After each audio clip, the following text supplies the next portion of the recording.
ॐ श्रीगुरुभ्यो नमः। हरिः ॐ।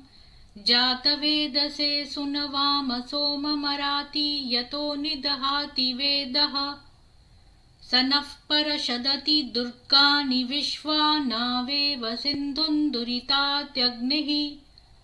तामग्निवर्णां तपसां ज्वलन्तीं वैरोचनीं कर्मफलेषु जुष्टाम्। दुर्गां देवीगुं शरणमहं प्रपद्ये सुतरसि तरसे नमः। अग्ने त्वं पारयानव्यो अस्मान् स्वस्तिभिरति दुर्गाणि विश्वा। पूश्च पृथ्वी बहुला न उर्वी भवातोकाय तन्याय शंयोः। विश्वानि नो दुर्गः जातवेदसिन्धुन्ननावा दुरितातिपरशि। अग्ने अत्रिवन्मनसा गृणानोऽस्माकं बोध्यविता तनूनाम्। पृतनाजितगुं सहमानमुग्रमग्निगुं हुवेमा परमात् सदस्थात्। स नः परषदति दुर्गानि विश्वा क्षामद्देवो अतिदुरितात्यग्निः। प्रत्नोषि कमीड्यो अध्वरेषु सनाच्च होता नव्यश्च सत्सि। स्वाञ्चा अग्ने तनुवं पिप्रयस्वास्मभ्यं च सौभगमायजस्व। गोभिर्जुष्टमयुजो निषिक्तन्तवेन्द्र विष्णोरनुसञ्चरेमा। नाकस्य पृष्ठमभि संवसानो वैष्णवीर्लोक इहामादयन्ताम्। कात्यायनाय विद्महे कन्याकुमारी धीमहि तन्नो दुर्गिः प्रचोदयात्।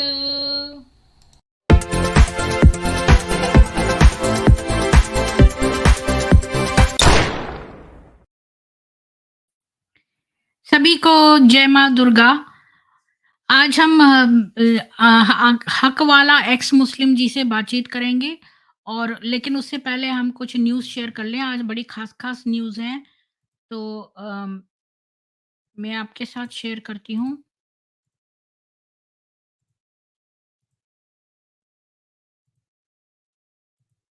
पहली न्यूज़ है, ईद पर आने वाली फिल्म की रिव्यू के लिए केआरके ने सलमान खान से मांगी अनुमति। नेटिजन्स बोले क्या दिन आ गए हैं, भीख मांगनी पड़ रही है।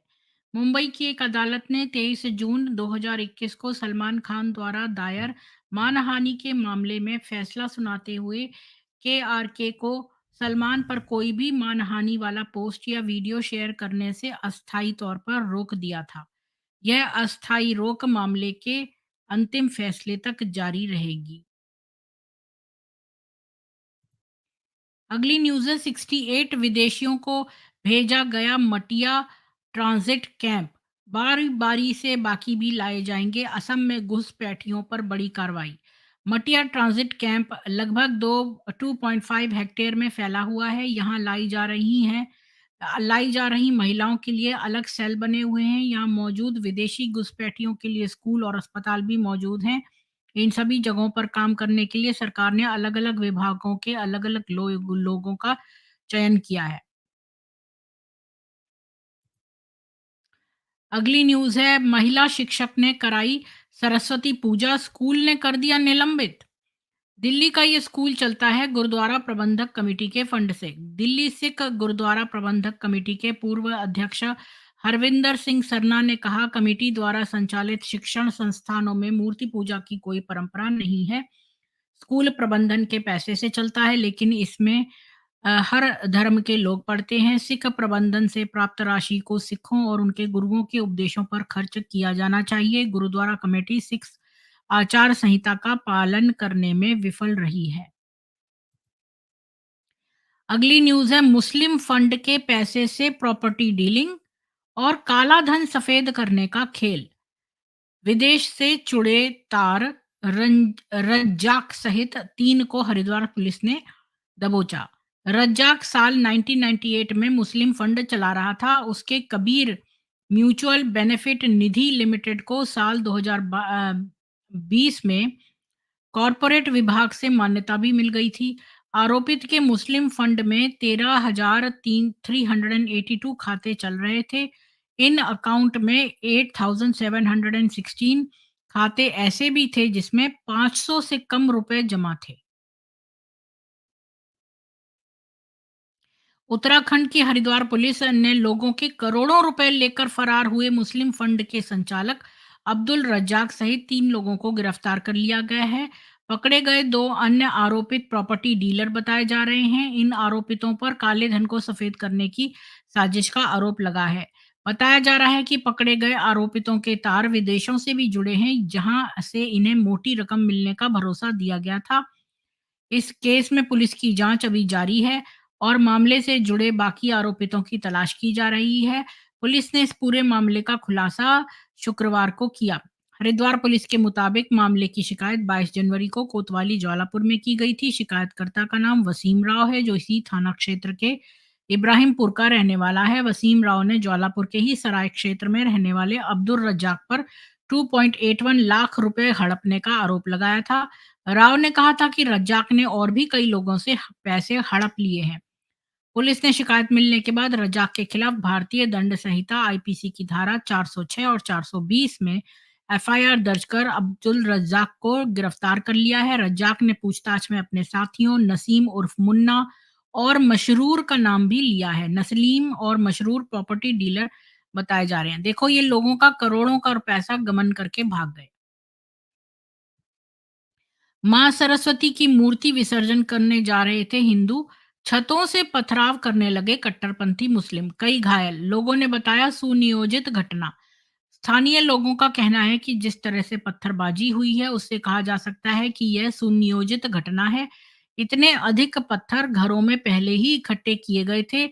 अचानक हुए इस हमले से पूरे इलाके में आफरा तफरी का माहौल बन गया है। यही नहीं, उपद्रवियों ने लोगों के घरों में घुसकर महिलाओं और बच्चों से मारपीट भी की।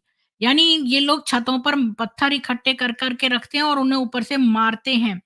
और इन्होंने जो है पहले से ये सब प्लान किया था। मीडिया रिपोर्ट्स के अनुसार जामताड़ा जिले के नारायणपुर थाना अंतर्गत डोकीडीह गांव में हिंदू युवक मां सरस्वती की मूर्ति विसर्जन करने जा रहे थे। विसर्जन के रास्ते में कुछ मुस्लिमों के घर हैं। विसर्जन जुलूस जैसे ही मुस्लिम बस्ती के पास से पहुंचा, वहां के लोगों ने विरोध करना शुरू कर दिया। हिंदू पक्ष ने इसकी सूचना स्थानीय पुलिस को दी। पुलिस प्रशासन ने मौके पर पहुंचकर दोनों पक्षों को समझाया। इस पर हिंदू बिना डीजे के मूर्ति विसर्जन करने को राजी हो गए। इसी दौरान कट्टरपंथी मुसलमानों ने अचानक हमला मचाना शुरू कर दिया। उसके तुरंत बाद उन्होंने मूर्ति और हिंदुओं पर पत्थरबाजी भी शुरू कर दी। पत्थरबाजी घर की छतों से भी की गई है। स्थानीय लोगों का कहना है कि जिस तरह से पत्थरबाजी हुई है, इससे कहा जा सकता है कि ये एक सुनियोजित घटना है। इतने अधिक पत्थर घरों में पहले ही इकट्ठे किए गए थे। अचानक हुए इस हमले से पूरे इलाके में अफरा-तफरी का माहौल बन गया था।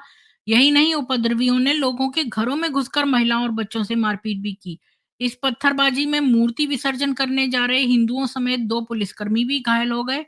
शुरू में पुलिस ने समझाइश देकर हालात में काबू पाने की कोशिश की, लेकिन हालात इतने बिगड़ गए कि पुलिस को 15 राउंड फायरिंग तक करनी पड़ी।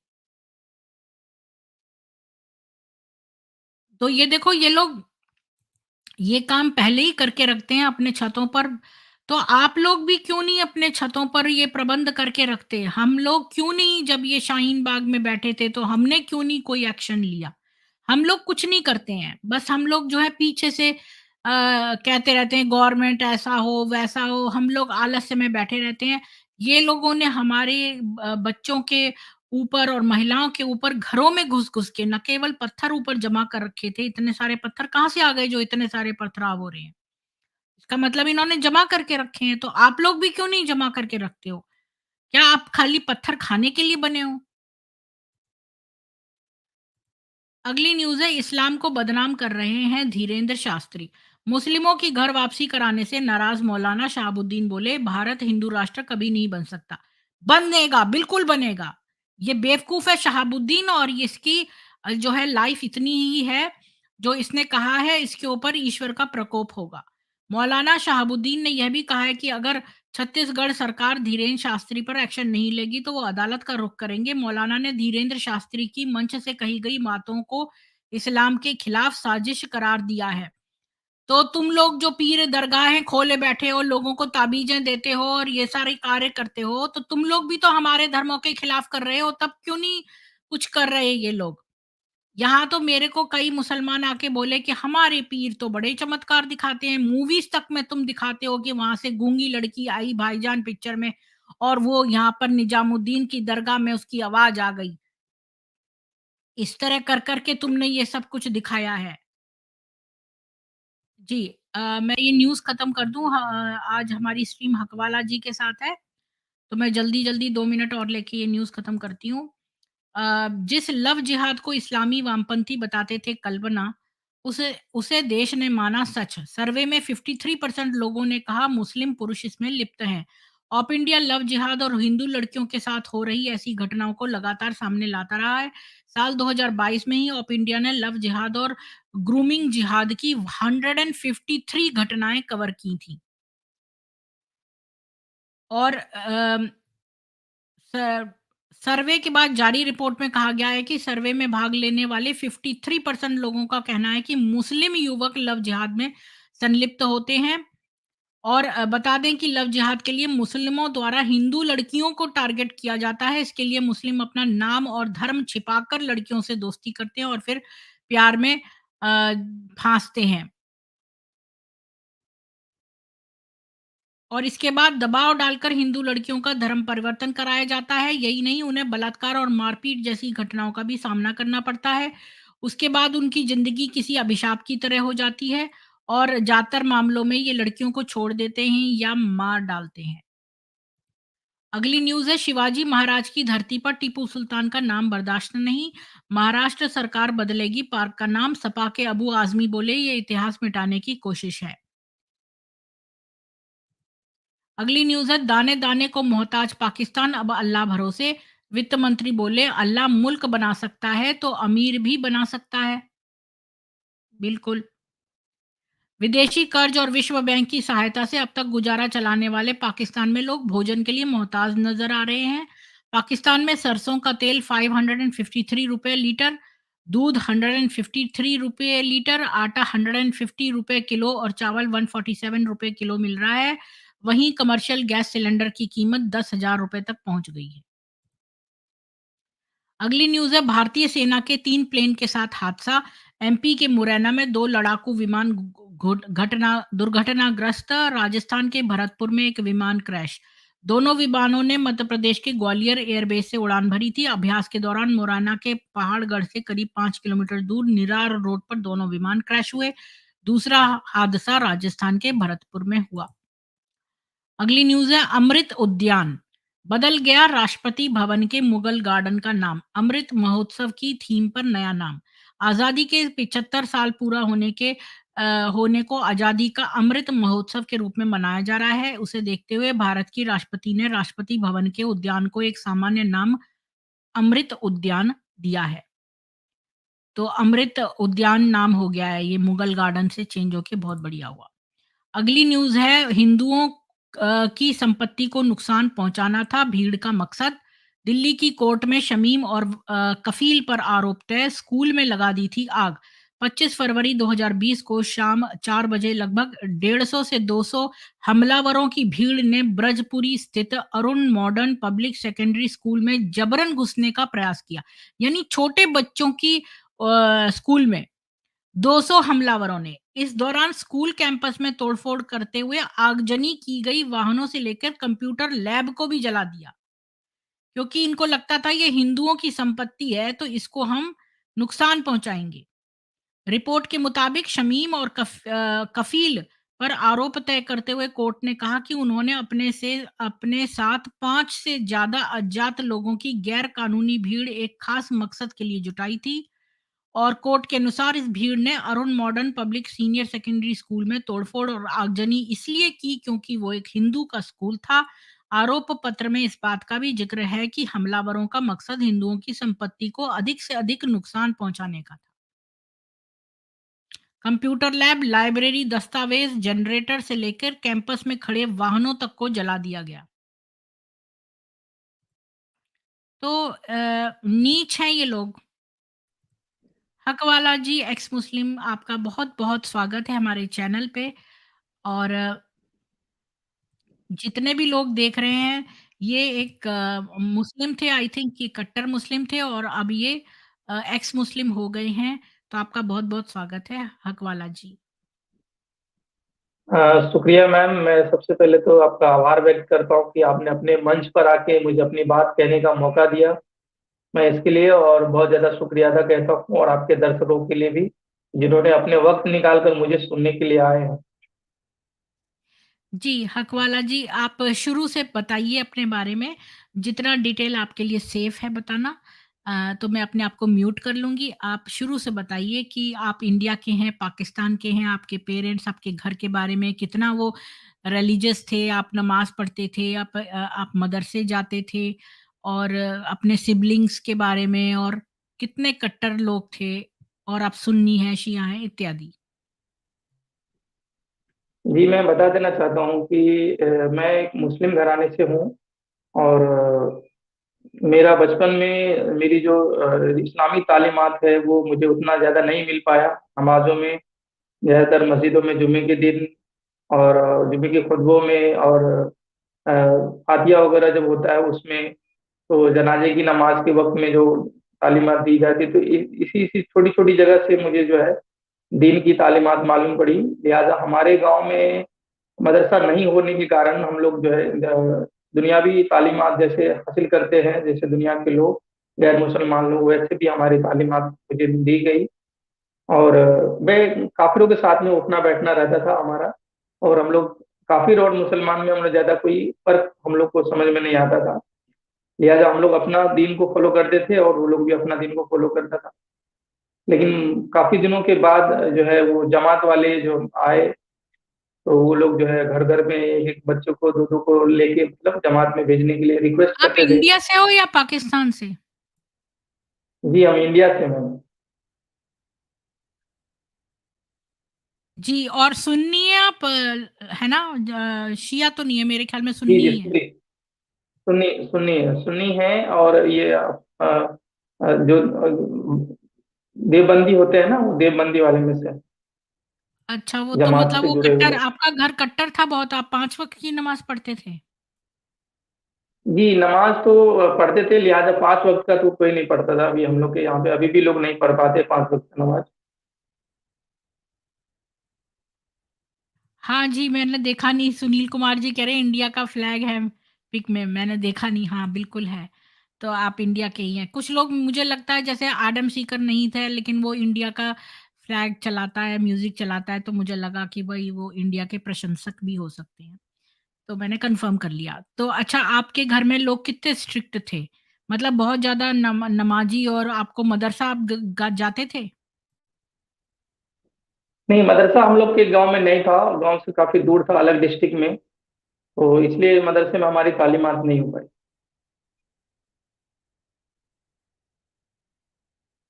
जी, फिर आप तबलीगी जमात में जाते थे?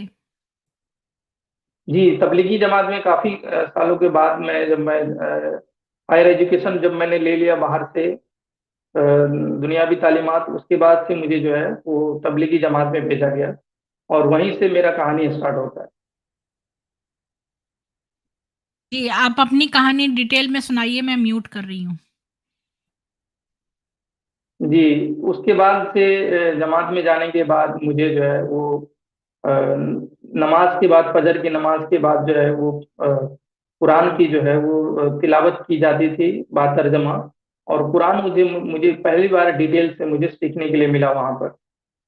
और वहाँ पर कुरान में अल्लाह ताला फरमाते हैं कि जो मैंने बनी इज़राइल को बहुत सारे नबी दिए, सारे नबी बनी इज़राइल में आए, मूसा की कौम में, जिसको आज यहूदी लोग बोलते हैं, ज्यूस लोग। और ईसा इब्ने मरियम को भी हमने जो है बहुत सारी फजीलत बख्शी है, तो लिहाजा उनको भी जो है नसारा बोलते हैं। तो इनको अल्लाह ताला ने इन दोनों के बारे में बहुत ज्यादा फजीलत बख्शी है कुरान के अंदर में, बहुत ज्यादा इनका मर्तबा है। लेकिन एक जगह ये भी कहते हैं कि मुसलमान लोगों को टीचिंग करते हैं अल्लाह कि शैतान जैसे खुला दुश्मन है, वैसे ही तुम्हारा खुला दुश्मन जो है वो यहूदी लोग हैं। तो मुझे ये बात समझ में नहीं आया कि भाई एक तरफ तो अल्लाह इनको ज्यादा फजीलत भी देता है, इनको बहुत सारा नबी भी, सारे के सारे नबी उन्हीं में से भेजता है, और उसके बाद से कहता है कि ये खुला दुश्मन भी है। और एक जगह बार बार इस जगह का जिक्र करता है कुरान में कि तोरा जबूर इंजील जो है, कुरान से पहले जो आसमानी किताब आई है वो बदल दी गई है, लोगों ने उसको तब्दीलियां ला दी है। लिहाजा जिस कौम में अल्लाह ने भेजा था उस कौम में इस दुनिया में नहीं है। तो इस सब चीज के लिए मैं सोचने पे मजबूर हो गया था कि जो अल्लाह कहता है कि कुन फयाकुन, मतलब हो जा, और विचार करता है, सोच लेता है तो हो जाता है, दुनिया में कोई भी चीज उसके लिए असंभव नहीं है। तो उसके कलाम को या उसकी जुबान से निकली हुई कलाम को कैसे लोग बदल सकता है? एक इंसान अदना सा, जिसकी इंसान की कोई वैल्यू नहीं है, कोई ताकत नहीं है, वो अल्लाह के कलाम पे कैसे गालिब हो सकता है? मतलब उसके उसके ऊपर कैसे विजय पा सकता है या उसको बदल सकता है? तो ये सारी बातें वहीं से मेरी स्टार्ट हो गई। और 2014 में जमात में था, और वहां पर फलस्तीन का, आप सुने होंगे उस टाइम में जो फलस्तीन और ज्यूस लोग का लड़ाई चल रहा था। तो सारे के सारे जितने भी हमारे इंडिया में भी और हर जगह हर कंट्री में मुसलमान लोग जो है बाइकआउट कर रहे थे इजराइल का प्रोडक्ट का, तो हमने भी पर्चे बांटे हैं अपने हाथों से, जमात में रहने के बाद भी, कि भाई बाइकआउट करो, है ना। मुस्लिम लोग जो है जो भी प्रोडक्ट यूज करते हैं, नेस्ले का भी हो जो भी हो, तो वो सारे के सारे यहूदी का प्रोडक्ट है, जितने भी सारे यहूदी का प्रोडक्ट है उसको बाइकआउट करना, क्योंकि हम उसका सामान खरीदते हैं और उसके सामान के पैसे से वो हथियार बनाता है और मुसलमानों को मारता है, तो इसलिए वो बाइकआउट करते थे। तो मुझे अजीब सा लगता था कि भाई इस तरह से क्या उनका फायदा, क्या नुकसान कर पाओगे आप बाइकआउट कर? अल्लाह ताला उसके कुरान में इतना फजीलत भी दिया है, सारा चीज तो अल्लाह ही ने उसको दिया है, तो तुम बाइकआउट करके क्या उसका क्या उखाड़ लोगे, मतलब क्या बिगाड़ पाओगे? और उसकी बददुआ करता था भाई, मतलब कि अल्लाह ताला जो यहूदी यहूदी लोग को जो है तबाह बर्बाद कर दे, उसको नष्ट नाबूद कर दे। तो मेरा दिल कभी गवारा नहीं, मतलब मेरा दिल कभी माना नहीं कि मैं उसको बददुआ दूं, क्योंकि अल्लाह ताला खुद उसको फजीलत देता है, इतना सारा सारे चीज ने नियामत बख्शी है, सारा चीज इतना दिया है। जब आप कुरान पढ़ोगे या जब आप तोड़ा पढ़ोगे तो आपको मालूम पड़ेगा कि अल्लाह ने उसको आसमान से भी मन्ना खिलाया, मतलब जो फूड नहीं था उनके बीच में, जंगल में थे वो, उसको आसमान से जो है फूड दिया। तो इतने इतना आसमान से फूड तो अभी मुसलमानों को किसी को दिया नहीं आज तक। तो इतने सारे जो चीज जो है प्रोवाइड जो करवाया अल्लाह ने, वो मुसलमानों को आज तक तो कभी मुश्किल भी है, मतलब मुझे नहीं लगता कि दे पाएगा अभी भी। और ये जो बददुआ करने के लिए बोलता था, तो मुझे लगता था भाई कुछ ना कुछ तो गड़बड़ है यहाँ पर, और मैं कभी उनको बददुआ नहीं करना चाह रहा था यहूदी लोगों को। और जो ईसाई लोग जिसको बोलते हैं उसको भी साथ साथ में उनके लिए भी बददुआ करने के लिए हुक्म दिया जाए। मतलब जो जमात होते हैं उसमें एक ये होता है, जोड़ लगता है, जोड़ मतलब ऐसा एक कहिए कि जैसे हमारा जमा निजामुद्दीन में जो है मरकज है, तो वैसे भी हर अलग अलग अलग छोटा छोटा मरकज होता है, उस मरकज में भी बड़े मरकज को चुना जाता है, उस मरकज में जोड़ लगता है, और उस जोड़ में लोगों को बुलाया जाता है, ऊंचे से बड़े लोगों को, सब लोगों तक जो है जो जमात से जुड़े हुए रहते हैं। तो एक पोस्ट टाइप का होता है कि ये इस पोस्ट पे, वो है उस पोस्ट पे, तो सब पोस्ट के लोगों को बुलाया जाता है, और सब लोग मिलके उस उसमें जो है इस चीज के लिए जोड़ लगा था कि भाई यहूदी प्रोडक्ट को बाइकआउट करना है, और यहूदी के लिए जो है एक कड़ा फैसला लेना, हमको एक निर्णय लेना, और उसके लिए बददुआ करना है, अल्लाह मेरी दुआ कबूल करेगा, हम लोग की दुआ कबूल करेगा। तो सब लोग रो रो के भी दुआ कर रहे थे और लानत भेजते थे पूरे दुनिया के लोगों को, मतलब जो मुसलमान के खिलाफ है, जो इस्लाम के खिलाफ है, जो मोहम्मद रसूलुल्लाह के खिलाफ है, उनके लिए बददुआ की जाती थी। और मुझे लगता था कि ये तो बहुत गड़बड़ हो रहा है, ये बददुआ किसी के लिए भी नहीं करना चाहिए। लिहाजा अल्लाह से भी ये दुआ करना चाहिए कि भाई इनको राह रास्त पे लेके आइए, इनको सही रास्ता दिखाइए, इनको अपनी हिदायत दीजिए। अगर कुरान कहता है कि इसमें हिदायत मैंने दी है, तो वो हिदायत की दुआ करना चाहिए। लेकिन ये हिदायत की दुआ नहीं करके अल्लाह खुद भी कहता है कि ये शैतान है, ये तुम्हारा खुला दुश्मन है, और एक जगह कहता है कि भाई मैंने बहुत सारी फजीलतें भी दी है उनको। तो ये सब कॉन्ट्राडिक्शन मुझे लगा इसे सब। और उसके बाद बहुत सारा कॉन्ट्राडिक्शन मुझे लगता चला गया, जैसे जैसे मैंने हदीस को पता किया और कुरान में आगे पढ़ता चला गया, तो सूरह निसा के अंदर में जो औरतों का जो हुकूक के बारे में जिक्र है, वो तो मुझे काफी बेइज्जती लगा कि औरतों को जो है शक के बिना पर उसको मारने का हुक्म दिया, उसका बिस्तर अलग करने का हुक्म दिया है कि नहीं? और उसको मतलब कत्ल करने का भी हुक्म दिया है औरत। तो ये बहुत अजीब लगा मुझे। और उसके बाद जो है माले गनीमत, अल्लाह ताला माले गनीमत तकसीम करने का जो है कुरान में जो है रसूलुल्लाह को हुक्म दिया है साहबा को। और लौंडिया बनाने का है कि नहीं, काफिरों को मारो काटो और उसको जहां देखो घात में लगे रहो, उसकी माले गनीमत तुम्हारे लिए जायज है, लौंडिया तुम्हारे लिए जायज है। तो वो सब बाजारों में बेचने के लिए, यहाँ तक कि हदीस में आता है कि रसूलुल्लाह ने उनको बाजार में बेचा भी है लौंडिया को। और उसके बाद मुझे एक बार और लगा दिल में कि ये जो उनकी मुबली जो मुबला जो बेटा था उनका जैद, उनकी बीवी के साथ में जो निकाह किया, तो ये तो बिल्कुल ही नाइंसाफी लगा मुझे कि ऐसा कैसे रसूलुल्लाह कर सकता था। और इस तरह का जो मेरे बिहेवियर दिखता चला गया, तो ऐसा लगा कि रसूलुल्लाह को एक भूख था, जिस्मानी भूख जिसको बोलते हैं ना, वो उनका डिजायर था कि वो कभी पूरा नहीं हो रहा था। और इस तरह से उन्होंने जो सेक्सुअल है, फैंटेसीज। तो आपने ये सारी बातें किसी मौलाना या किसी अपने उनसे पूछी, या अपने घर के फादर से या पिताजी से अपने, या फिर किसी मौलाना मौलवी से पूछा इसका कि आपको के मन में जो ये कुरान के अंदर इतना कॉन्ट्राडिक्शन आ रहा था, वो विरोधाभास जो हो रहा था वो, और ये जो प्रश्न आपके अंदर उठ रहे थे उनका आपने किसी से समाधान किया पूछ के? हमने जमात में भी हमने पूछा, तो वो लोग मेरे मुझे मुंह चुप करवा देते थे, बंद कर देते, नौज बिल्ला ऐसी बातें नहीं करना है, तुम ईमान से खारिज हो जाओगे। हमें सिर्फ सवाल करने का मतलब दीन में अकल का कोई दखल नहीं है, सिर्फ इसको मानना है, क्या नाम ईमान है। तुम जिसमें लिखा है, अल्लाह ने जो कुछ भी कहा है ना और रसूलुल्लाह ने जो कुछ भी कहा है, वो सब के सब जो है वो सही है। लिहाजा इसके ऊपर हमको ईमान लेना है, मान लेना है, वही ईमान है। और अल्लाह ने जो दुनिया में सारी चीजें बनाया उसके ऊपर गौर फिक्र करो, ना कि तुम कुरान और हदीस के ऊपर गौर फिक्र करो। कुरान हदीस में कोई भी चीज तब्दीलियां नहीं हो सकती। तो ऐसे मुंह बंद करवा दिया जाता।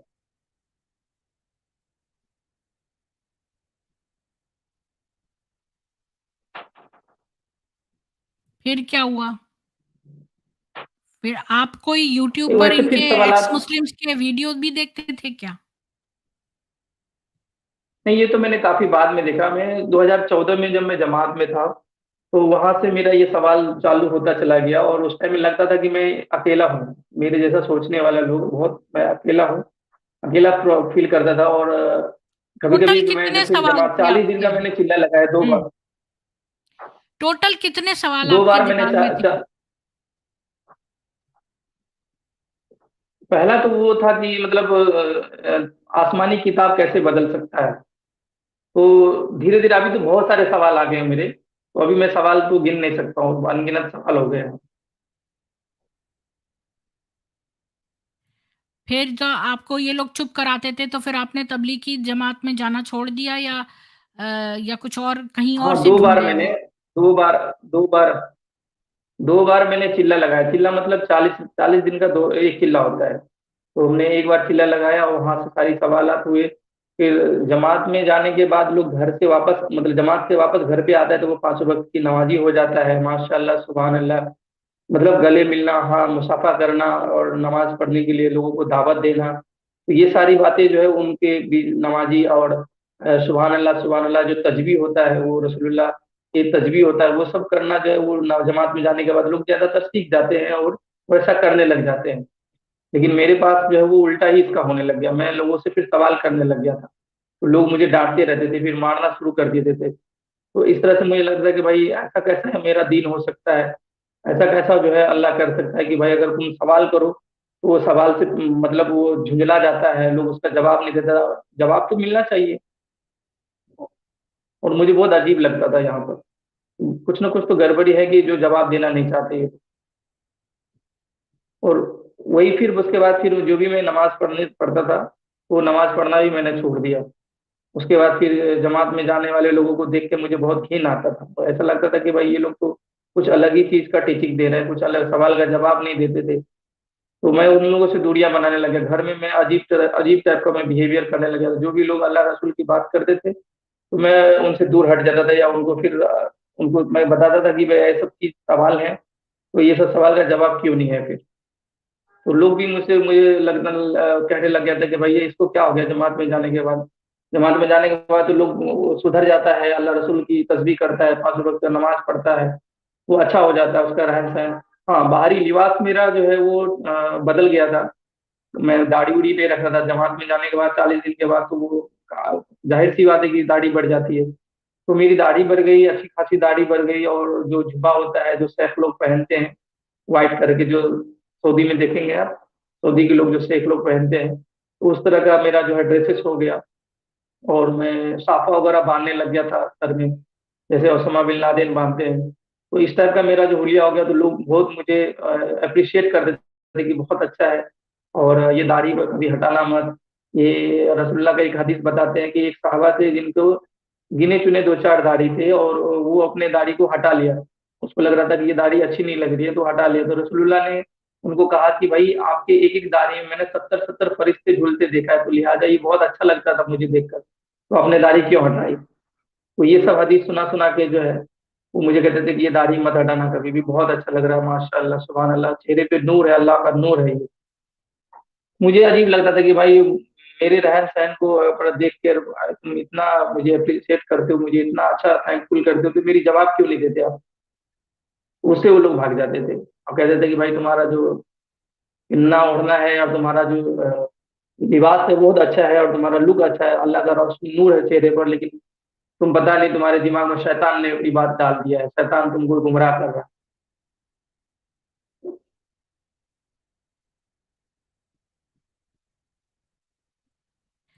फिर क्या हुआ? फिर आपने अपने घर में अपने माँ-बाप को बताया कि आपके दिमाग में ये सब परेशानियाँ चल रही हैं? या है। हाँ, फिर तो ये उन सब मैंने उनको बताया, तो तबलीगी जमात में वो जब लोग भी आपने मुझे जाना चुप करवा छोड़ देते। दिया, तो उन लोगों ने आपको मतलब लेने के लिए आए और आप नहीं गए तबलीगी जमात में, तो उन्होंने आपसे कोई बदला लिया? नहीं नहीं, दोबारा फिर से मुझे प्रेशर डाला, मुझे मेरे ऊपर फिर से दोबारा प्रेशर डाला, और मैं फिर से वापस गया 4 महीने के लिए। बोला कि 40 दिन में ये थोड़ा इसको सवाल आया, इसका जवाब जो है 40 दिन में इसको मिल जाएगा, ये ठीक हो जाएगा। तो 4 महीने के लिए मुझे जो है फिर से वापस जमात में भेज दिया गया। और उस 4 महीने के मेरा टाइम बीता नहीं, फिर 40 दिन में मैं वापस लौट गया। और मैं सवाल और ज्यादा करता था, और ज्यादा परेशान करता था उन लोगों को। कुरान जब पढ़ी जाती थी, तो मैं बीच में रोक के मैं उनको बोलता था कि ऐसा क्यों है, इस तरह से अल्लाह क्यों कहता है कुरान के अंदर में। तो ये सारी सवाल जो मैं करता था, तो उन लोग को बुरा लगता था कि भाई, सवाल नहीं करना है, सिर्फ सुनना है और मानना है बस। तो ये 40 दिन के बाद मैं 4 महीने के लिए जमात में गया, और 40 दिन में वापस में लौट के चला गया। मुझे बिल्कुल अलग लग रहा था, मैं उन लोग को परेशान करने लग गया था।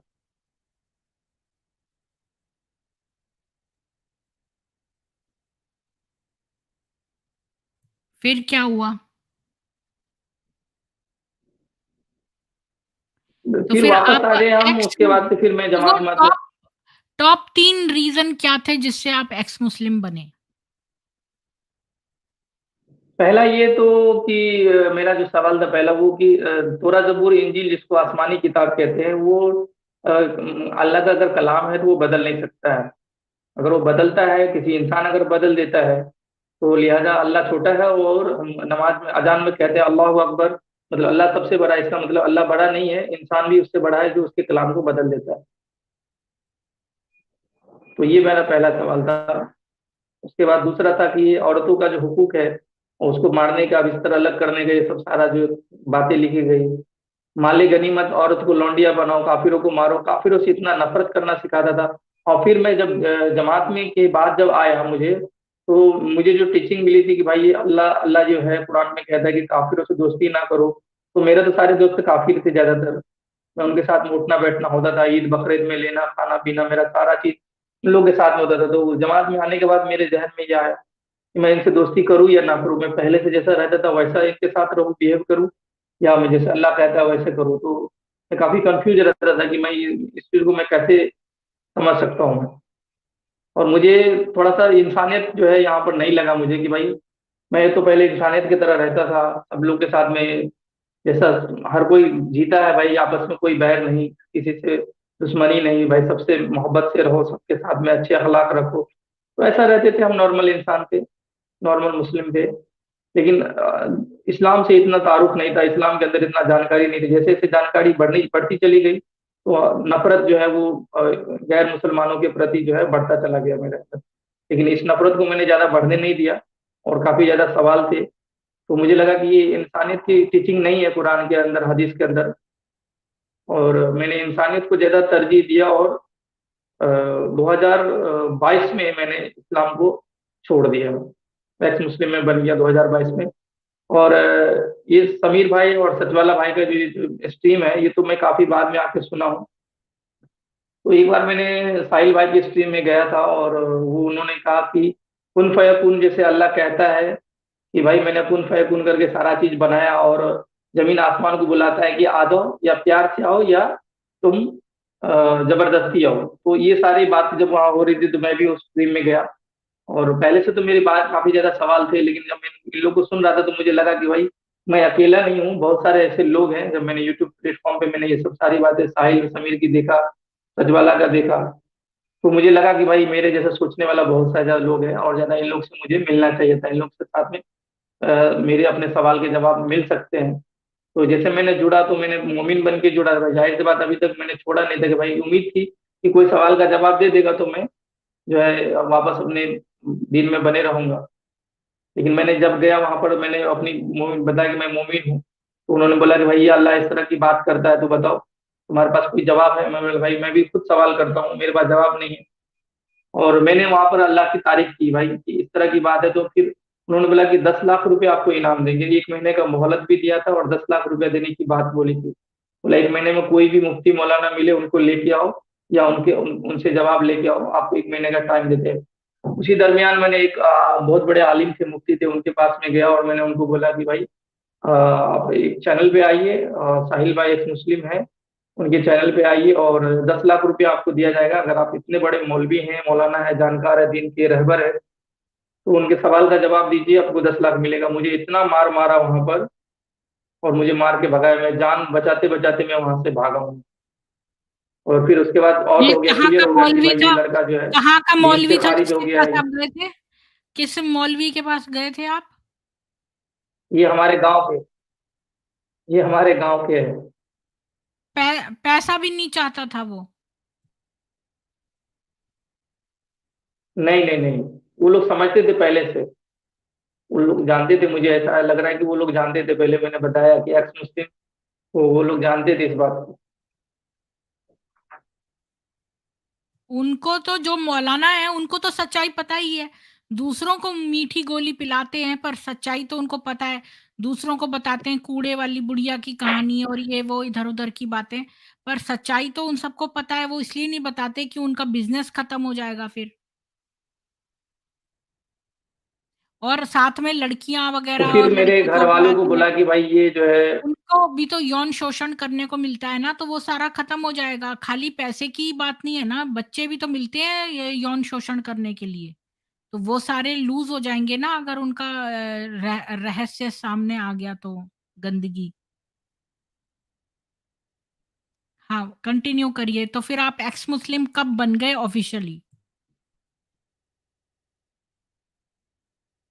हाँ तो वही मौलाना ने कह दिया कि भाई ये तो दीन से खारिज हो गया है, ये मुर्तद हो गया है, इसको 2-3 दिन इसको वक्त दो, ये इस्लाम में आ जाए तो ठीक है, नहीं तो इसको कत्ल कर देंगे हम लोग मिलके, हमको दे देना है इसको वापस। वही 2-3 दिन के अंदर में फिर हमने प्लानिंग बनाया, फिर वहां से हमने भागा वहां से।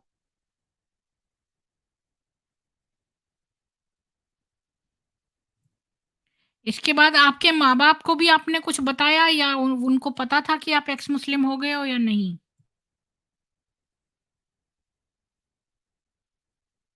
उन लोग को पहले से पता था कि ये काफी ज्यादा सवाल करते हैं, लेकिन वो लोग किसी को बोलते नहीं थे, आउट नहीं करते थे, और बाहर में भी मेरे बिहेवियर से लगता था लोगों को कि भाई ये इस्लाम को फॉलो नहीं करता है।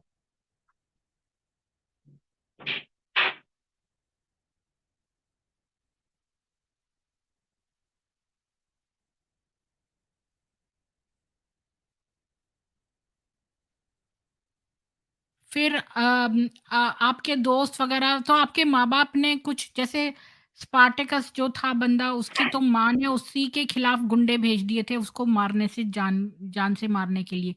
क्या आपके माँ-बाप ने जो है, उनको पता तो चल गया था आप बहुत क्वेश्चन कर रहे हैं, पर उनको क्या पता था आप बिल्कुल हो गए हो एक्स मुस्लिम?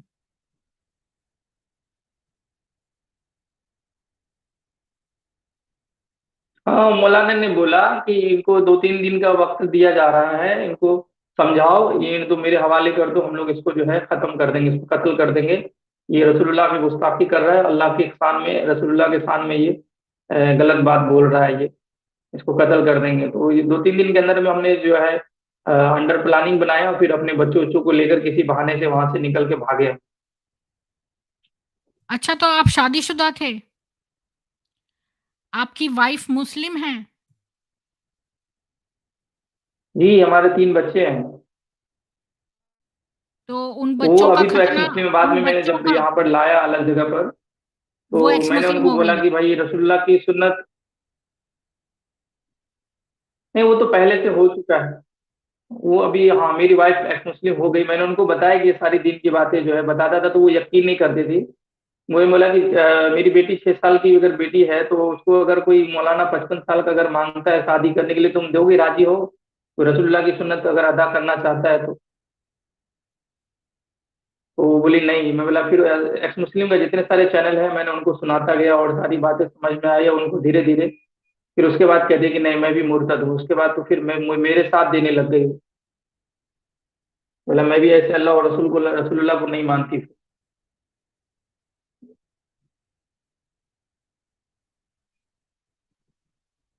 आपने अपने बच्चों का खतना करवाया है?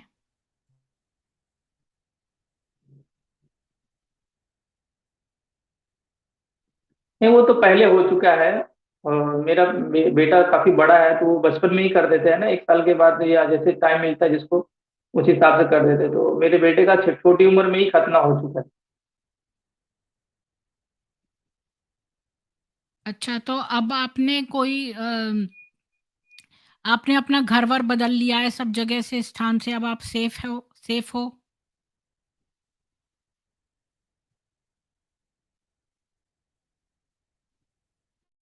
हाँ, मैं वो काफी दूर हूँ अपने घर से, और किसी को पता नहीं कि मैं कहाँ पर हूँ।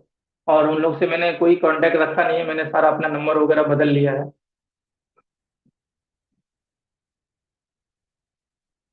तो आपके माँ-बाप ने क्या आपसे फिर भी रिश्ता जोड़ के रखा है या काट लिया है अभी?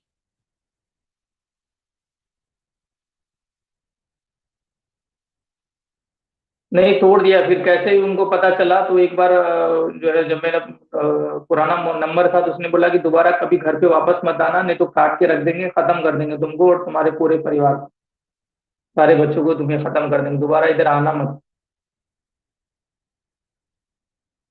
अच्छा, और आपके भाई-बहन में से कोई नहीं, बस आप ही हुए हो एक्स मुस्लिम?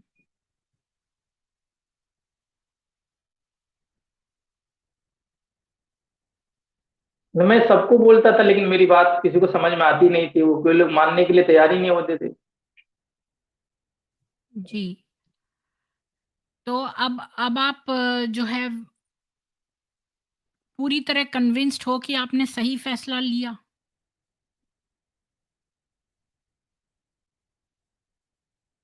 या अभी भी आपको लगता है कि कि मुझे तो लगता मैंने है कि शायद गल इस्लाम में कोई इंसानियत नाम की चीज नहीं है।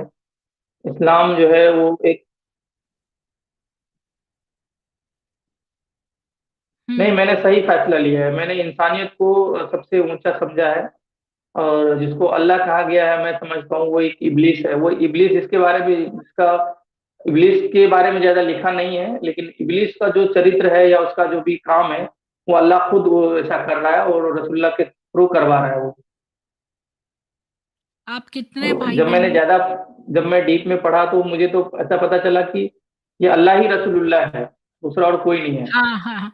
ये तो इब्न साद को भी पता चल गया था, जो लिखता था ना कुरान, जी, मैं वो पूरी डिटेल हाँ, नहीं उसी को बता नहीं पता चल सकता गया हूँ था। मैं। हाँ।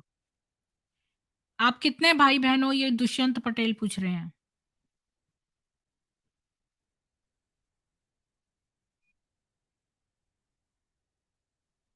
आप तो जानते हैं कि मोमिन जो है कितने भाई बहन होते हैं। हमारे घर में काफी जो है, मैं मेंबर बता देता हूँ कि मेरे घर में जो है 16 मेंबर हैं। तो आप समझ सकते हो कितने हैं। 14 बच्चे हैं मतलब। जी। ये बोल रहे हैं हर्षित जोशी वॉइस नो वॉइस, क्या आप सब लोगों को नीचे मेरी आवाज़ आ रही है और हकवाला जी की आवाज़ आ रही है, सुनाई दे रही है?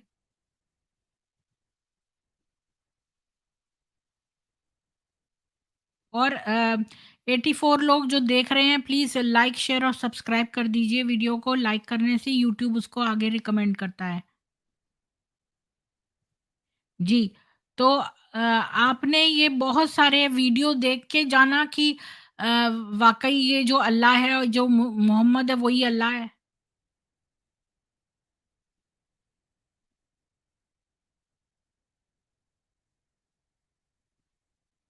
जी, जी, कुरान से भी मुझे पता चला और हदीस से भी मुझे पता चला कि जैसे-जैसे रसूलुल्लाह को ज़रूरत होता था, वैसे आयत तुरंत जो है अल्लाह बहुत जल्दीबाजी करता था कि भाई हाँ, रसूलुल्लाह को खुश कैसे रखा जाए। उसकी सारी ये तो मन्नतें आयशा पूरी ने कहा करने में था। अल्लाह हमेशा लगा रहता था। जी, ये तो आयशा ने भी उसको व्यंग करके कहा था कि आपके पास आयत तो बड़ी जल्दी आती है, जब वो जी, ज़ैनब जी। से शादी करना चाहते थे अपनी बहू से। जी, अब आपको कैसा महसूस होता है इस्लाम छोड़कर? एक बात मैंने और मुझे तो काफ़ी अच्छा लगता है कि मैंने इंसानियत में आ गया और मैं हुँ, इंसानियत में हूँ, अभी फ्री महसूस लग रहा है, बिल्कुल हल्का लग रहा है कि इस्लाम को मैं हुँ, जैसे नज़दीक जाता गया, एक सा लग रहा है कि प्रेशर है, वो बर्डन जैसा है, बोझ है वो। लोगों को अपने हुँ। बोझ के अंदर दबाना चाहता है। ऐसा मतलब कहते हैं ना कि वो एक जंजीर है, लोहे की जंजीर जैसे वो जकड़ जिसको एक बार जकड़ लिया ना, फिर वो उसमें से निकलना मुश्किल है। तो आपके जो दादा-दादी के और नाना-नानी के दादा-दादी और नाना-नानी हैं वगैरह हैं, वो सारे हिंदू ही तो थे। ये सारों को किसी मजबूरी के वश जो है इनको जज़िया न देने के कारण, गरीबी के कारण इस्लाम में परिवर्तित होना पड़ा था। आप सब जितने भी मुसलमान इंडिया में रहते हैं, वो सारे एक्चुअली में सनातनी हैं। उनके पुरखे सब सनातनी थे। वो बेचारे ये लोग जज़िया लेते थे मार-मार के और वो बेचारे जो गरीब होते थे उन वो जज़िया नहीं दे पाते थे, तो उनको अपनी जान बचाने के लिए इस्लाम अपनाना पड़ता था। वो सोचते थे कि अभी अपना लेते हैं, बाद में छोड़ देंगे, लेकिन बाद में ऐसा नहीं हो पाया और जो है वो इस्लाम में बने रहे और उनके बच्चों को वो ये नहीं बता पाए और बच्चे जो हैं इस्लाम में बने रहे। तो नहीं, आप सनातन धर्म के बारे में क्या जानते हैं? इस्लाम में मैम आपको लोगों को ना अगर पूरी इस्लाम बता दिया जाए तो कोई इस्लाम के अंदर पूरे इस्लाम को अगर किसी को बता दिया जाए तो लिहाजा लोगों को उससे नफरत हो जाएगी, घिरना आ जाएगा। तो जितने भी लोग मुसलमान हुए हैं उनको पूरी इस्लाम की सच्चाई कभी नहीं बताया गया। लिहाजा अगर पहले भी अगर बता दिया जाता, जिसको तलवार की जोर पर या जजिया के नाम पर अगर इस्लाम कबूल करवाया गया और इस्लाम के अंदर लाया हुँ। गया, वो लोग अपनी जान दे देते थे लेकिन इस्लाम में नहीं आते थे। लेकिन उनको पूरा इस्लाम नहीं सारे बताया लोग गया। ऐसा नहीं सोचते हैं हकवाला जी, कुछ लोग तो जान बचाने के लिए कुछ भी कर सकते हैं। उस समय सोचते हैं कुछ लोग सोचते हैं हम मर जाएँगे पर अपनी जान नहीं। अब ये देखो हमारे यहाँ जो राजपूताना युवतियाँ थीं, रानियाँ थीं, वो सारी अपना आग में ज़िंदा जल जाती थीं। तो क्यों ऐसा वो करती थीं? क्योंकि वो बॉडी उन जो लाश होती थी इनके साथ भी ये लोग रेप करते थे। तो वो जीवित जलना पसंद करती थी। सारी युवतियों में इतना वो नहीं होता कि जल जल सकें। तो वो लोग अपने हिसाब से हर व्यक्ति होता है। कोई व्यक्ति ज़्यादा वीर होता है, कोई इतना वीर नहीं होता है। ज़्यादातर लोग अपनी जान बचाने के उसमें रहते हैं। तो हम लोग का लोग सोचते हैं हाँ, सोचते हैं हम लोग अभी का तो इसके सामने परिवर्तन कर लो और बाद में जी, छोड़ हम लोग देंगे। का जो ऐसे बहुत सारे लोग जब मोहम्मद ने जी की मैम। डेथ हो गई, जब मोहम्मद मर गए, तब बहुत सारे लोग वापस जो है इस्लाम छोड़कर अपने-अपने धर्मों में जाने लगे। तब इन सहाबाओं ने ऐसा मौत काटी वहाँ पर कि जो आप पढ़ना अगर तो इन लोगों ने बहुत मौत काटी वहाँ पे ताकि जितने लोग जो इस्लाम में आए थे वो वापस ना चले जाएँ अपने धर्मों में। बहुत लोग छोड़कर जाने लगे उसी वक़्त क्योंकि वो तो उस समय बन गए थे। लेकिन वो मारने में बिलीव नहीं करते थे दूसरों को जान लेने में। तो आपको सनातन शब्द का मतलब पता है सनातन का क्या मतलब है? हमारे हमारे दादा जो लोग हैं, हमारे दादा लोग हमारे दादा लोग ये बोलते थे और अभी भी हैं, वो बोल रहे हैं कि हमारे जो पूर्वज हैं, हमारे जो पहले हम लोग ब्राह्मण थे, ब्राह्मण जो वो हिंदू है ना, तो हुँ। उनको जो है इस तरह से कहानियां बताते थे कि भाई काफी जो है बाहर से लोग आए मुसलमान उनको, और वो लोग उनको जो है प्रेशर डाला, और बहुत सारी पहले गरीबियां थी इंडिया के अंदर में, अभी भी है ज्यादातर, तो वो सब गरीबी की वजह से जो है वो कन्वर्ट हो गए जबरदस्ती जो है लड़ाई में आने के बाद। तो ये ऐसे ही कहानियां बताते थे। तो हमने स्कूल में तो काफी मैंने भागवत गीता भी पढ़ा है, दो चार श्लोक भी, मैं नहीं, काफी, मैं संस्कृत सनातन भी थोड़ा सा वर्ड मैं पढ़ा हूँ। देखो, मैं आपको बताना चाहती हूँ हकवाला जी, आपको कोई मूर्ति पूजा करने की ज़रूरत नहीं है, ना मंत्र पढ़ने की ज़रूरत है, ना कोई गीता, ना कुछ भी पढ़ने की ज़रूरत नहीं है। सनातन का मतलब होता है इटर्नल, जो हमेशा से शाश्वत है, जो कभी जिसका ना आदि है ना अंत है, यानी कि ना कोई बिगिनिंग है ना एंड है, उसका मतलब है सनातन। और धर्म किसको कहते हैं? धर्म का मतलब रिलिजन नहीं होता। ये बहुत गलतफ़हमी है लोगों के अंदर। धर्म का मतलब होता है राइचस ड्यूटी। जैसे जो सूरज है वो अपना गर्मी देता है, लाइट देता है और हीट देता है, गर्मी और प्रकाश देता है, तो ये उसका धर्म है। एक मनुष्य का धर्म क्या है?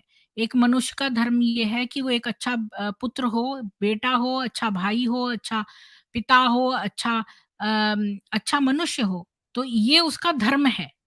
तो इसको बोलते हैं धर्म। और ये एक ही है, वो है सनातन धर्म।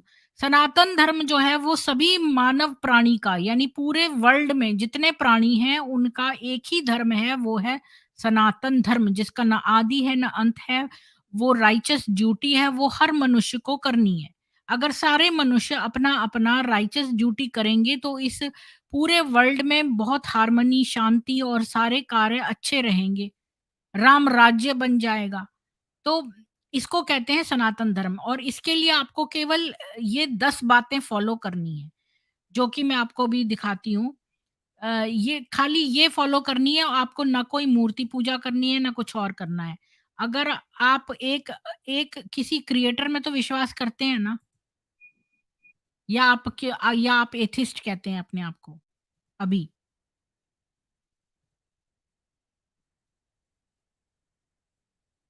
हाँ, मैं तो मानता हूँ कि दुनिया का बनाने वाला कोई है, नहीं नहीं, मैं अपने आप को एथिस्ट कभी नहीं कह सकता हूँ। मैं मानता हूँ कि दुनिया को किसी ने क्रिएट किया है, कोई है, लेकिन वो हुँ। अल्लाह नहीं है, इस बात से मैं कंफर्म हूँ। हाँ, हाँ। अच्छा, हम्म। एक बात और कि आप हिंदी पढ़ना जानते हो या इंग्लिश? आप हिंदी पढ़ लेते हो?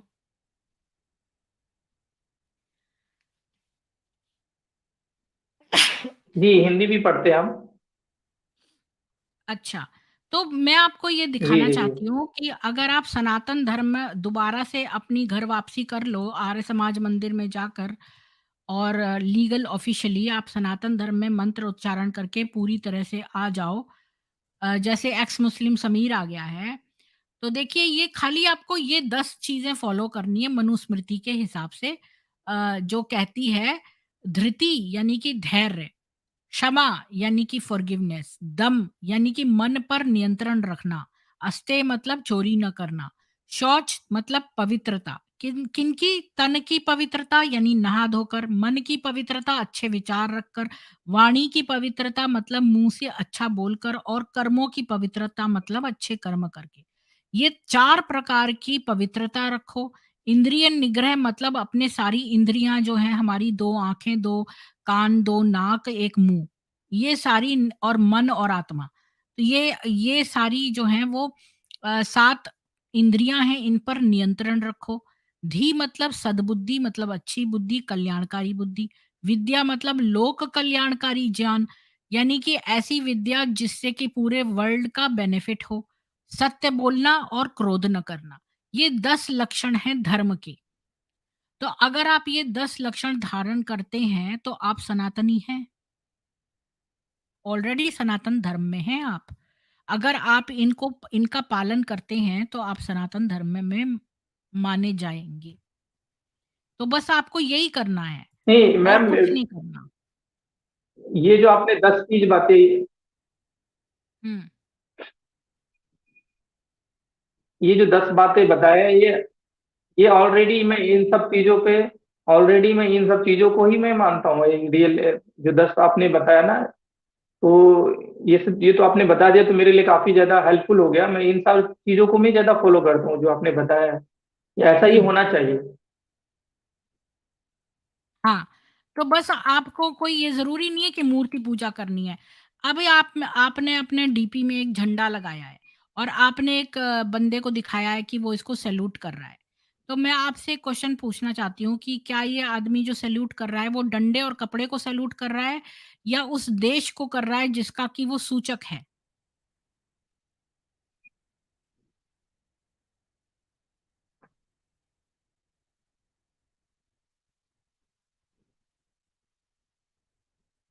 आपकी आवाज़ नहीं आ नहीं, ये रही तो है। देश के लिए है। और मैं बता देना हाँ, चाहता हूँ कि जो मैंने जब चैनल बनाया, तो मैंने सोचा कि जिस देश में मैं रहता हूँ आज, मैं अपने देश का जो हाँ, हालात तो देख ये रहा हूँ, देश का तो मुझे सूचक है ऐसा ना, लगता है देश कि का है अल्लाह ना। कभी जो है, हाँ, तो ये देश का अल्लाह कभी, सूचक अभी है। आ रही है आवाज?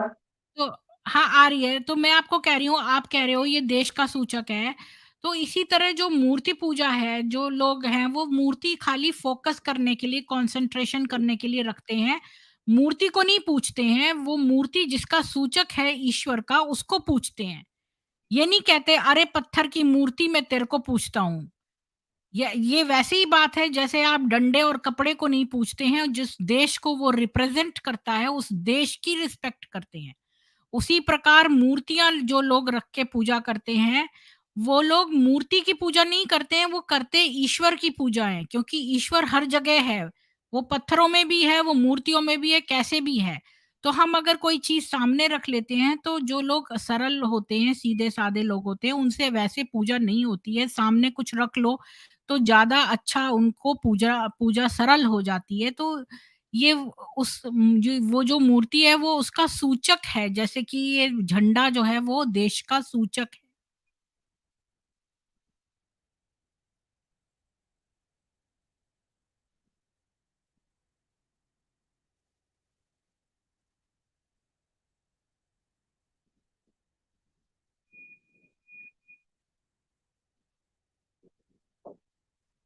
जी, हक वाला जी, आपने मेरी बात समझ में आ गई क्या? हेलो, जी, हक मेरी वाला आवाज जी, आ रही है? आपको आपकी आवाज़ आ रही है, पर आपको मेरी आवाज़ आ रही है क्या? जी जी जी, मैम समझ गया मैं। जो आप कहना हाँ, चाह रहे थे, मैं समझ हाँ, गया इस चीज को। हाँ, मैं ये कह रही हूँ कि ये लोग बहुत बेवकूफ़ हैं। हर वक़्त कहते हैं कि देखो ये मूर्तियाँ पूज रहे हैं। जी जी, अरे अभी आ मूर्ति रही है, थोड़ी बहुत कोई अच्छी आ रही पूज है। रहा है। हाँ, मूर्ति थोड़ी कोई पूज रहा है। वो तो जैसे आप देश को झंडे को सैल्यूट कर रहे हैं, तो वो कपड़े और डंडे को थोड़ी कर रहे हैं, आप तो देश को कर रहे हैं ना। उसी तरह मूर्ति के सामने जो पूजा करता है, वो ईश्वर को ध्यान में रख के करता है, ईश्वर की पूजा, ना कि उस पत्थर की मूर्ति की पूजा करता है।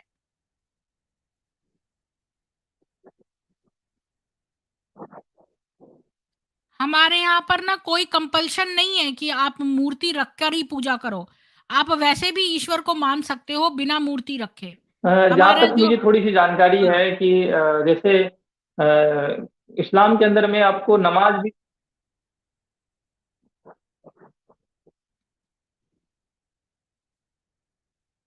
जी, आपकी आवाज़ आती-आती रुक गई। क्या आपने बोलना बंद कर दिया?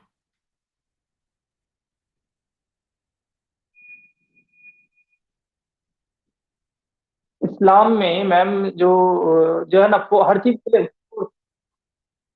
फोर्स फोर्स फोर्स फोर्स करता है। हर चीज के लिए, नमाज पढ़ने के लिए भी फोर्सेस है। फोर्स करता है, हर चीज को एकदम फोर्स के साथ में मनवाया जाता है। लेकिन जहाँ हाँ, तक मुझे थोड़ी सी जानकारी मैंने लिया है, तो जो हमारे सनातन धर्म के जो हिंदू लोग हैं, इस सनातन धर्म के अंदर में कोई फोर्स नहीं है, किसी भी चीज के लिए फोर्स नहीं है। आप चाहे मानो चाहे नहीं मानो, तो ये मुझे काफी अच्छा लगा। हाँ, मानो चाहे नहीं मानो, मैंने 5 बार अपना मज़हब बदला है और अब मैं सनातन में वापस आई हूँ। मैं 17 साल क्रिश्चियन रही थी, इससे पहले। तो मैंने बहुत सारे मज़हबों में जा के देखा, उसमें बैठ के उनके एनवायरनमेंट में उनका मज़ाक उड़ाने के लिए नहीं, वहाँ से सीखने के लिए। इतने सालों तक लगातार जा के मैंने सीखा उनके मज़हबों को कि उसमें आखिर में है क्या, उसका असली तत्व क्या है, और मैं फाइनली जो है वो सनातन धर्म में वापस आ गई हूँ, क्योंकि सनातन धर्म ही असली है। क्योंकि सनातन धर्म में ईश्वर को आप जैसा भी चाहे अनुभव करिए। ये इतनी स्वतंत्रता दी गई है आपको और कोई आपके ऊपर ज़ोर ज़बरदस्ती नहीं करता। हाँ, वो मैं अपने अलग इंटरव्यू में बताऊँगी जितेंद्र जी कि मैं ईसाई क्यों बनी। क्योंकि मैं लोगों की बातों में आ गई कि शिवलिंग ऐसा होता है, कृष्ण जी ऐसे थे, फलाने थे। तो मैंने ये चीज़ें सोची तो मुझे लगा कि मैं तो इन चीज़ों को नहीं मानती हूँ। मैंने कोई ग्रंथ तो पढ़े नहीं थे, लोगों की सुनी-सुनाई बातों पे विश्वास कर लिया जैसे कि आम लोग करते हैं और मेरे घर के लोगों ने मुझे स्वतंत्रता दी थी क्योंकि वो हिंदू थे। उन्होंने स्वतंत्रता दी थी कि मैं किसी भी मज़हब को जाके फ़ॉलो करके वहाँ पे मान सकती हूँ। मेरे घर में ये नहीं बोलते थे कि तुम ईसाई की बाइबल क्यों पढ़ रही हो या तुम कोई और कुरान क्यों पढ़ रही हो, ये सब मेरे को नहीं बोलते थे। मेरे को स्वतंत्रता थी कि मैं कुछ भी पढ़ूँ। यहाँ तक कि मेरे माँ-बाप ने मुझे हिंदू धर्म के बारे में नहीं बताया। मेरे अंदर इतनी सारी गलतफ़हमियाँ हो गईं और इन लोगों की बॉलीवुड की मूवीज़ देख-देख के और यहाँ-वहाँ लोगों से अफ़वाहें सुन के हिंदू धर्म के बारे में। अब जाके मैंने जो है हिंदू ग्रंथ पढ़ने शुरू करे और जब ऋग्वेद पढ़ना शुरू किया तो मैं देखती रह गई, मेरी आँखें खुली की खुली रह गई। अगर आप ऋग्वेद पढ़ोगे तो आपको पता चलेगा कि कितना महान है ये सनातन धर्म, इतना महान है लेकिन लोगों की इसकी महानता के बारे में पता ही नहीं है। और हक वाला एक्स मुस्लिम जी आपको मालूम है जो गंदी चीज़ होती है वो ज़्यादा एडवर्टाइज़मेंट करती है। आपने देखा होगा टीवी पर वो वाले प्रोडक्ट्स का एडवर्टाइज़मेंट ज़्यादा आता है जो बेकार होते हैं, जो अच्छी चीज़ें होती हैं वो एडवर्टाइज़ ही नहीं करती। वो इसलिए एडवर्टाइज़ नहीं करती है क्योंकि उनकी क्वालिटी खुद अपनी पहचान है। जैसे आप अगर सोनी टीवी खे आपने कभी सोनी टीवी का ऐड देखा है? कभी नहीं देखा होगा। क्योंकि उनको पता है उनका प्रोडक्ट अच्छा है तो वो कभी एडवर्टाइज़ नहीं करते। एडवर्टाइज़ कौन करता है? थोथा चना बाजे घना। यानी जो खोखला होता है वो ज़्यादा बचता है। यानी कि ये जो कुरान के लोग जो ये दीनी दावतें देते हैं और जगह-जगह से चिल्ला-चिल्ला के बोलते रहते हैं तो इनका खोखलापन है ये। और ये अंदर से इनकी कोई क्वालिटी नहीं है इसलिए इनको एडवर्टाइज़ करना पड़ता है। हमारे जब हिंदू सनातन ग्रंथ हैं, उनमें इतनी महानता है कि जब आप उसको पढ़ने लगोगे, आपको तो हिंदी आती है, तो संस्कृत हिंदी वाले जो शुद्ध किताबें हैं, आप उनको पढ़ के देखिए कभी, कोई फ़ोर्स तो है नहीं। पढ़ें, ना पढ़ें, कभी मन में आया तो पढ़ लें। तो देखें कि कितना महान है ये। आपको खुद पता चल जाएगा, किसी को बताने की आवश्यकता नहीं है आपको।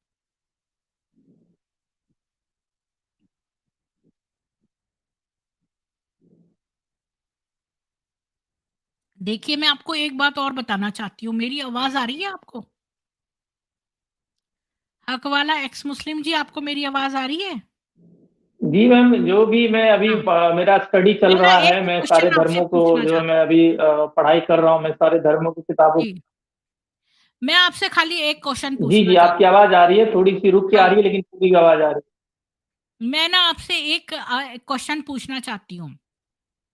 ये बताइए कि जो अगर सारे लोग आदम ईव से निकले, जैसा कि ये जितने भी इब्राहिमिक मज़हब हैं, जिसमें कि ईसाई मज़हब भी है और उसमें इस्लाम भी है और उसमें यहूदी मज़हब भी है। ये जितने भी तीनों इब्राहिमिक मज़हब हैं, इसमें सारी जो सृष्टि बनी है, वो आदम ईव से बनी है। ठीक है ना? आप मानते हैं इस बात को?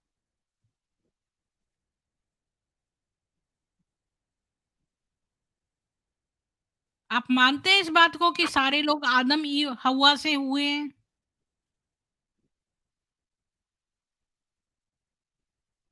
है। जी जी, हम यही तो बताया गया है। हाँ, तो आप ये बताइए मुझके इसका मतलब उनके बच्चों ने आपस में शादियाँ की और उनके बच्चों ने आपस में की, यानी सगे जी, बच्चों ने इस्लाम की आपस तो में यही टीचिंग शादियाँ है। की। और जहाँ तक हाँ, बाइबल की और तोरा की बात है तो उसमें भी यही बात लिखी है।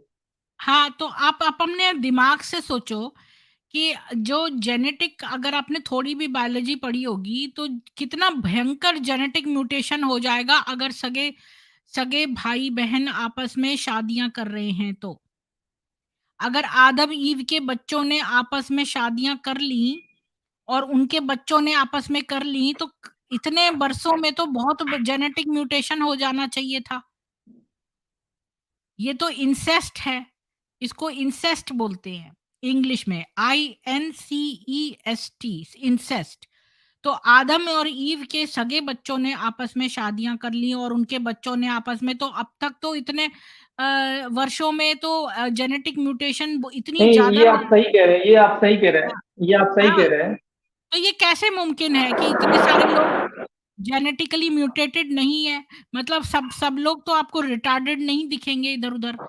तो ऐसा कैसे है कि ये सारे लोग आदम हव्वा हव्वा से निकले हुए, ये कुछों आप के सही तो कह रहे हैं, दुनिया में जितनी हाँ, जी, जी, दुनिया में और और ये जो दुनिया में अफ्रीका जितने के सारे लोग हैं, जो देखो अफ्रीका के लोगों के बाल घुंघराले होते हैं, जी, उनका रंग डार्क होता है और जो यूरोप के लोग हैं वो तो गोरे और लंबी तीखे नान नेक्श वाले होते हैं।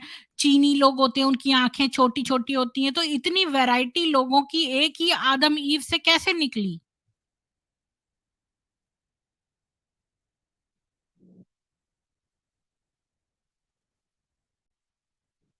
ये बताइए। इसके बारे में आप क्या कहते हैं? जी, जी, जी। तो ये इन्हीं का नतीजा है, मुझे ऐसा लग रहा है कि दुनिया में इतने सारे जो लोगों के अंदर में जो नफ़रतें हैं और इतनी मार-काट जो सिखाया जाता है, नहीं, इतनी जो नहीं, मैं मार-काट जो नफ़रतों सिखाया के जाता है, बारे तो में नहीं उसका कह रही। उसका मैं कह कारण रही यही हूँ है जो कि आप बता रहे हैं मुझे, मैं जितना जानता हूँ। नहीं, नहीं, मैं आपको ये कह इतने रही हूँ सारे कि जो ये बात ही गलत दुर्व्यवहार जो है। लोग करते हैं दुनिया में, नहीं, तो नहीं, यही मैं ये कारण कह है रही कि हूँ इतनी सारी नफ़रतें जो लोगों को सिखाया जाता है। नहीं, नहीं, मैं उस नफ़रत के बारे में नहीं बात कर रही।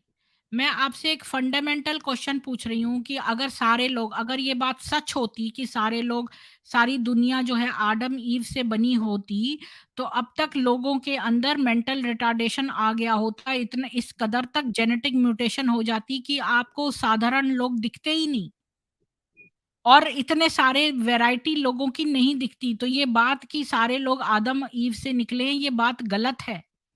ये बताने की कोशिश कर रही हूँ कि ये बात गलत है, इसलिए यहूदी धर्म, ईसाई धर्म और इस्लाम तीनों ही गलत है, क्योंकि ये सारे लोग आदम ईव से नहीं निकले हो सकते।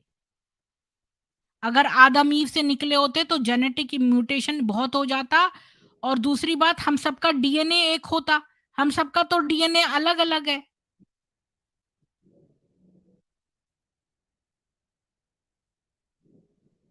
नहीं, मैं मैं इनको धर्म नहीं कहता हूँ। जी, जी, मुझे मैं नहीं इनको लगता धर्म आपको नहीं मेरी कहता हूँ जैसे आवाज़ आप आ कह रही रहे हैं, है। ये दीन है। दीन मतलब मज़हब होता है और एक नहीं, कानून होता है। दीन मैं का मतलब आपसे एक कुछ कानून और होता बात है। कर रही हूँ। लॉ होता है कि आपको उसके लगता लॉ है के हिसाब से आपको चलना है। आपको मेरी आवाज़ आ नहीं रही है लगता है। मैं कुछ और कह रही हूँ, आप कुछ और कह रहे हैं। नहीं, आवाज़ आ रही है, आवाज़ आ रही है। तो मैं आपसे ये कह रही हूँ कि ये आदम ईव से सारी दुनिया निकली है, ये गलत बात है। ये और ये तीनों मज़हबों में दी हुई है ये बात। तो इसका मतलब ये तीनों मज़हब गलत हुए बेसिकली, क्योंकि ये पॉसिबल नहीं है कि सारी दुनिया जो है वो आदम ईव से उत्पन्न हुई हो।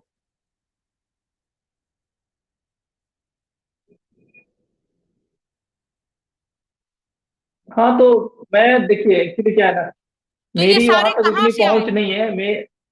देखो मेरी आप अपनी अपने जी, दिमाग जी। से सोचो, आप अपने दिमाग से सोचो कि मेरी ये उतना तक बेसिक नॉलेज बात नहीं है। है, मेरी उतना पहुँच नहीं है कि मैं उसको डिसाइड करूँ कि भाई इतना भाई क्या सही है, आप क्या मेरे गलत है, में मैं नहीं उस है, वहाँ तक अभी नहीं मैं तो पहुँचा हूँ मैं। आपसे ऐसी जनरल बात कह रही हूँ जिसके लिए कोई नॉलेज की ज़रूरत नहीं है। आप जाके किसी किताब में बायोलॉजी की उठा के देख लो, बच्चों की जो बायोलॉजी किताब होती है 10वीं क्लास की, उससे नीचे की कोई किसी में भी देख लो कि अगर जो सगे संबंधी आपस में शादी करते हैं तो उनके बच्चे म्यूटेशन हो जाता है उनके अंदर, जेनेटिक डिफेक्ट आ जाते हैं। तो वो लोग मेंटली रिटार्डेड हो जाते हैं। बहुत सारे आप गूगल पे सर्च कर लो, चाहे बायोलॉजी की किताबें खोल के देख लो, ये तो बच्चे-बच्चे को पता है। तो आदम ईव से सारी दुनिया निकल ही नहीं सकती, क्योंकि वो तो सारे अब तक सब पगला गए होते, सबके अंदर इतने डिफेक्ट हो गए होते कि वो आपको नॉर्मल कोई व्यक्ति दिखता ही नहीं। सारे ज़ॉम्बी अजीब-अजीब मुँह के और इस तरह के अ, विकलांग दिखते। जी मैम जी, मैं आपसे मुझे बात करके बहुत अच्छा लगा। ठीक है, तो आप सोच लेना बाद में। इसके लिए बहुत नॉलेज की ज़रूरत नहीं है, इतने से ही आपको पता चल जाएगा कि ये तीनों धर्म गलत हैं। और मैं आपको एक बात बता दूँ कि सनातन धर्म में जो कैसे सृष्टि की रचना हुई है, कि ब्रह्मा जी के 10 मानस पुत्र थे। ईश्वर जो है ना, जो ईश्वर अच्छा, की मैं किरण चाहता है। हूँ जी, मैं चाहता हूँ मैम मैं चाहता हूँ मैम मैं चाहता हूँ मैम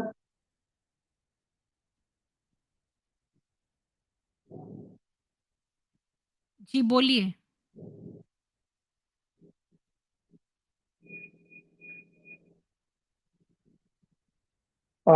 मेरे पास वक्त की थोड़ी कमी है। मैं चाहता हूँ कि ये बातें जो है ना, एक दूसरा एपिसोड हम बना सकते हैं इसका। और ये जी, इंटरव्यू का हम दूसरा पार्ट करना चाहते हैं। ये 1 घंटा बिल्कुल, मेरे पास कैसे बिल्कुल। भी मैंने निकाल के क्या लाया हूँ। आप लोगों के तो क्वेश्चन अगले नहीं ले सकते? टाइम अगर आप चाहें तो रख सकते हैं। इसका हम आगे और बात करेंगे, अपनी बात को और आगे ले जाएंगे। इसका जी, नेक्स्ट पार्ट, दूसरा सेकंड पार्ट रखेंगे मैम। तो मेरे जी, पास वक्त की ज़रूर। थोड़ी कमी है, तो और हम खुल के बात करेंगे आगे हम दूसरे पार्ट में। जी, जी। कोई बात नहीं, ये आप ही अगले का पार्ट में चैनल लेंगे है। हम, दूसरे पार्ट में हम जी, लेंगे। जी। आपको लोगों के क्वेश्चन लेंगे अभी या नहीं?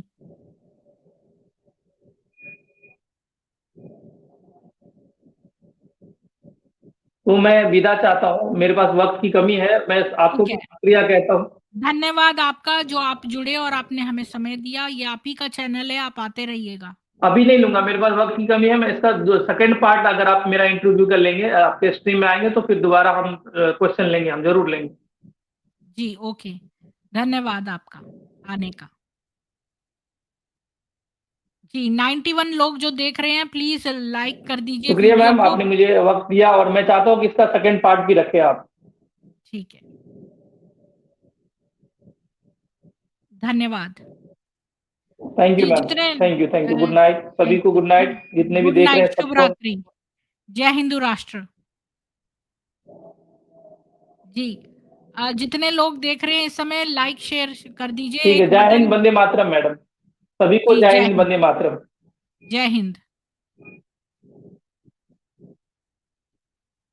जी, तो 92 लोग जितने देख रहे हैं, प्लीज़ लाइक बटन दबा दीजिए, क्योंकि यूट्यूब आगे रिकमेंड तभी करता है जब हम उसको लाइक करते हैं। तो अभी मैं देख लेती हूँ, विभू जी अगर अपना पार्ट 3 करना चाहती हैं तो वो अभी कर सकती हैं। मैं देख लेती हूँ, तो मैं एक स्ट्रीम खोल लूँगी विभू जी के लिए, अगर वो अवेलेबल होंगी तो। और नहीं तो फिर हम जो है फिर कल मिलेंगे ऋग्वेद के साथ। और मैं 1 मिनट उनसे पूछ लेती हूँ विभू जी से, तो आपको बता देती हूँ।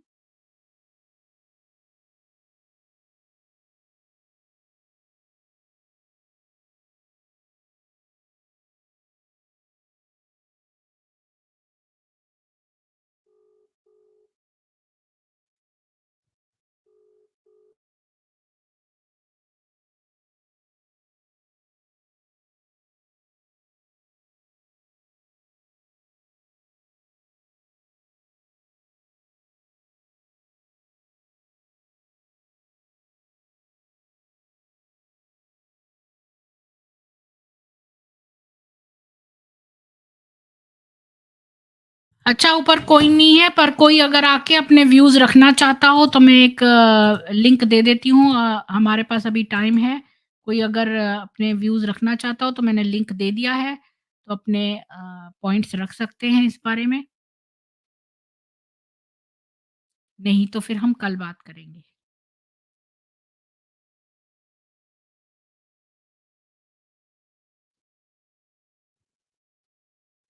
जी, धन्यवाद सबका। और अपना एक लोकल व्हाट्सएप ग्रुप बनाइए जिसमें 20 सनातनियों का नंबर हो, ताकि उनको आप बुला सकें। जय हिंदू राष्ट्र, और ईश्वर करे आपको और आपके परिवार को नर पिशाचों से बना के बचा के रखे। एक मोमिना जी जुड़ी हैं। मोमिना जी, आपका स्वागत है, बोलिए। Good evening madam. हाँ जी। जी, आपको जी, भी बहुत बहुत शुभकामना। आप जो कर रही हैं, मैं तो जब भी मौका लगता है मैडम मैं सुनती हूँ, और काफी मुझे इंटरेस्ट है इन सब में। और आज अभी अभी चांस मिला तो मैं जुड़ गई आपसे। एक दिन जी, और जुड़ी थी। मैं इतना ही कहूंगी कि आप जो कर रही हैं इसके लिए हम लोग अगर थोड़ा-थोड़ा, पहले भी मैं बोल चुकी हूँ कि कम से कम सभी मिल-जुल कर लाइक करें, शेयर करें, बाँटे 100 में, 500 में बाँटे तो 3 भी तो देखे, 2 भी तो देखे। कुछ तो जाने, कुछ तो सीखे, कुछ तो समझे। बस मैं ये जी, मुझ मोमिना जी जैसे आप व्यक्ति मोमिना हैं? आप मोमिना नहीं, हैं या एक्स नहीं, मुस्लिम हैं? नहीं, नहीं, बिल्कुल नहीं, बिल्कुल नहीं, बिल्कुल नहीं। तो कभी मैं आप मेरे फुर्सत से साथ आप बात स्ट्रीम से बात करेंगी? करूँगी। आप जी, मेरे जी, साथ मैं स्ट्रीम करूँगी। करेंगी? तो बिल्कुल, अभी बिल्कुल, बिल्कुल। तो हम अभी कर सकते हैं अगर आप चाहें तो, फिर मैं इतना आज काट लेती हूँ। आज मैं आज नहीं कर पाऊँगी क्योंकि थोड़ा मुझे काम है, मेरा ऑफ़िशियल काम है, तो वो लेके कल मैं घर पे करेंगी? कर रही हूँ। जी, कल करेंगी? कल? कल कल कितने बजे बोलेंगी आप? 8 बजे रात को, इंडिया जी, टाइम। कल स कल मैं जुड़ जाती हूँ। मैं आधा ठीक है। घंटा वक़्त दूँगी। जी, तो आप ऐसा करिए मेरे इस पर एक लिंक मतलब मेरे को एक हेलो भेज दो, ताकि मैं लिंक जी। कहाँ पे भेजूँगी आपको? मैं सबको सामने नीचे नहीं लिंक देना चाहती। ये मेरा ईमेल है, आपको ईमेल करना आता है? आप ईमेल से मेरे को हेलो बिल्कुल, बोल बिल्कुल, सकते हैं। बिल्कुल। ये अभी स्क्रीनशॉट ले लूँ मैं? ये हाँ, हाँ, स्क्रीनशॉट ले लूँ? बिल्कुल। हाँ, बिल्कुल यस, ले लीजिए। ले लिया, हमने ले लिया मैम। ठीक है, तो मैं ये 07 है, 0 ओ नहीं है, ये 0 है। ठीक है? तो आप मेरे को यस, एक मेल यस, अभी यस। डाल दीजिए। हाँ, मैं कर अभी देती डाल हूँ। दीजिए और ये जो आपको मैं आपकी हाय एम भेजती हूँ। हाँ, और ये जो एम लिखा हुआ है ना आपने मोमिना वाला एम, ये इसकी जी, तस्वीर भी भेज दो, तो फिर मैं ये भी लगा दूँगी उसमें।